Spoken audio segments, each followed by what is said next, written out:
Um outro negócio que você comenta na palestra que eu achei muito interessante, assim, é que você fez uma analogia ali, você falou que em escala, qualquer coisa quebra. Então, o software quebra em escala, o hardware quebra em escala e o people, né? As pessoas ali também quebram em escala, né? Daí eu queria entender, assim, do teu ponto de vista, quais são os primeiros sinais ali que a gente começa a perceber de que as pessoas estão, entre aspas, quebrando ali conforme a gente vai crescendo?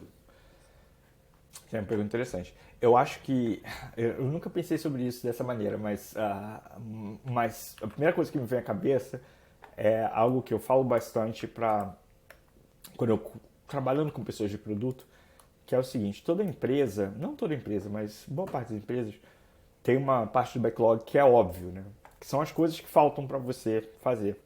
Quando, por exemplo, eu trabalhei na DigitalOcean, que é um provedor de cloud aqui, ah, a gente tinha um produto e o nosso backlog, óbvio, era muito simples. A gente não tinha um equivalente do S3 da Amazon, que a gente chama de Object Storage, a gente não tinha load balancer, a gente não tinha block storage.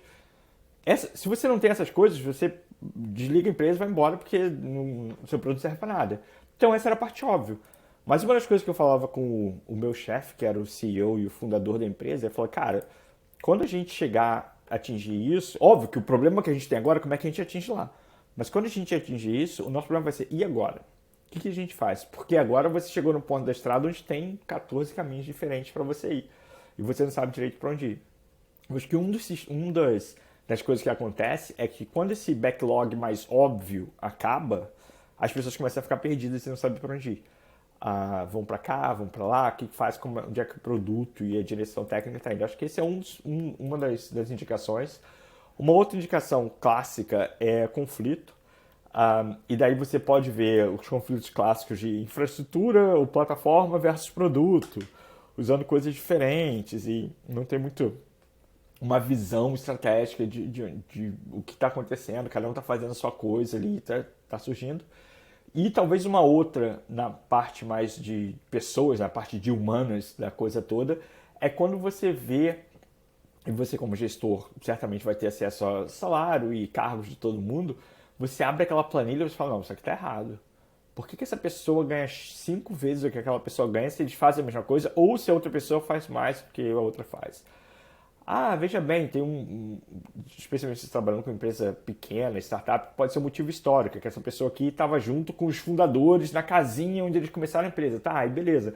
Mas muitas vezes você vê que não, peraí, isso aqui tá errado, essas coisas estão muito complicadas. Quando você tem o cheiro ruim, quando você abre sua planilha de salário, de cargos, vê que está tudo bagunçado, são os modelos que você vê que vai começar a dar algum problema ali. Eu acho que esses são alguns dos sinais que eu consideraria, sendo que eu pensei nisso pela primeira vez agora, mas foi as primeiras coisas que me vêm à cabeça. Mas aí, tô até curioso em relação a isso, que isso dá pra gente, vamos dizer assim, prevenir isso ou é uma consequência inevitável e quando acontecer a gente vai lá e tenta, enfim, corrigir, melhorar, evoluir?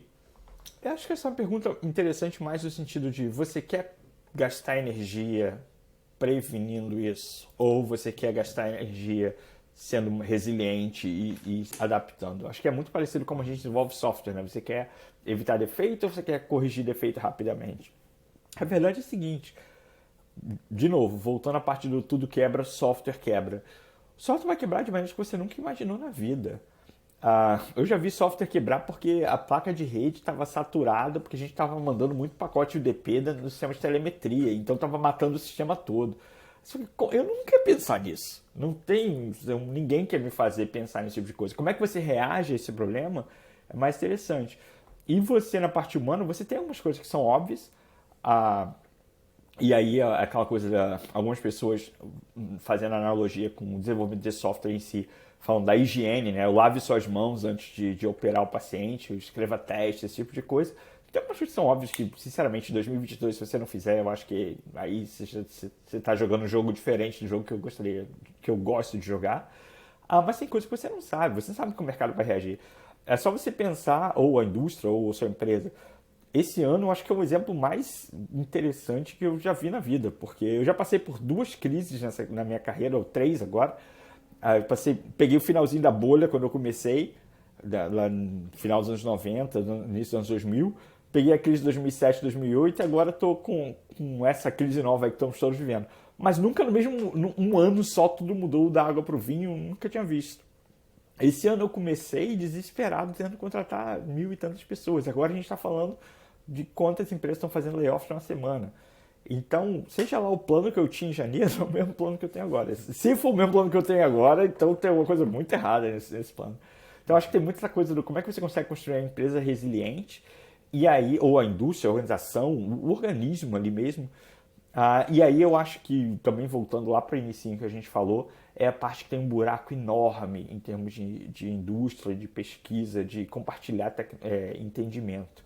A gente, nos últimos, sei lá, última década pelo menos, passou tanto tempo compartilhando conhecimento sobre como fazer isso com as partes de software, a parte de processo até, mas como empresa, software em si não tem muito isso. A gente tem coisas para copiar de outras indústrias, tem vários livros e casos de outras indústrias completamente diferentes que você pode olhar e se inspirar, mas em software não tem muito. A gente já está descobrindo como fazer essas coisas.